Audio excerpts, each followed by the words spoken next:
So they arrived at the other side of the lake, in the region of the Gerasenes. When Jesus climbed out of the boat, a man possessed by an evil spirit came out from a cemetery to meet him. This man lived among the burial caves and could no longer be restrained, even with a chain. Whenever he was put into chains and shackles, as he often was, he snapped the chains from his wrists and smashed the shackles. No one was strong enough to subdue him.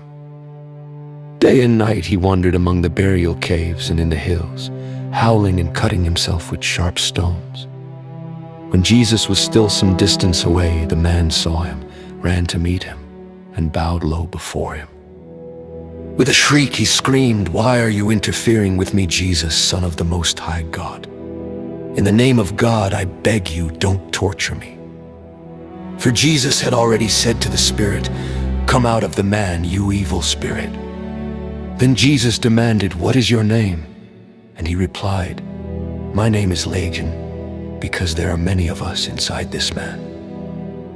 Then the evil spirits begged him again and again not to send them to some distant place.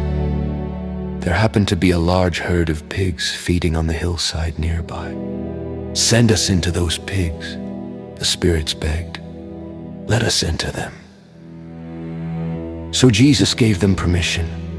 The evil spirits came out of the man and entered the pigs, and the entire herd of about 2,000 pigs plunged down the steep hillside into the lake and drowned in the water. The herdsmen fled to the nearby town and the surrounding countryside, spreading the news. As they ran, people rushed out to see what had happened.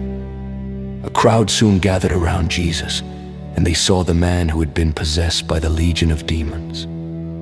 He was sitting there fully clothed and perfectly sane, and they were all afraid. Then those who had seen what happened told the others about the demon-possessed man and the pigs. And the crowd began pleading with Jesus to go away and leave them alone. As Jesus was getting into the boat, the man who had been demon-possessed begged to go with him. But Jesus said, "No, go home to your family and tell them everything the Lord has done for you and how merciful he has been." So the man started off to visit the 10 towns of that region and began to proclaim the great things Jesus had done for him. And everyone was amazed at what he told them. Jesus got into the boat again and went back to the other side of the lake, where a large crowd gathered around him on the shore. Then a leader of the local synagogue, whose name was Jairus, arrived. When he saw Jesus, he fell at his feet, pleading fervently with him. "My little daughter is dying," he said. "Please come and lay your hands on her. Heal her so she can live." Jesus went with him, and all the people followed, crowding around him. A woman in the crowd had suffered for 12 years with constant bleeding. She had suffered a great deal from many doctors, and over the years she had spent everything she had to pay them. But she had gotten no better. In fact, she had gotten worse. She had heard about Jesus, so she came up behind him through the crowd and touched his robe, for she thought to herself, "If I can just touch his robe, I will be healed." Immediately the bleeding stopped, and she could feel in her body that she had been healed of her terrible condition. Jesus realized at once that healing power had gone out from him, so he turned around in the crowd and asked, "Who touched my robe?" His disciples said to him, "Look at this crowd pressing around you. How can you ask, 'Who touched me?'" But he kept on looking around to see who had done it. Then the frightened woman, trembling at the realization of what had happened to her, came and fell to her knees in front of him and told him what she had done. And he said to her, "Daughter, your faith has made you well. Go in peace, your suffering is over."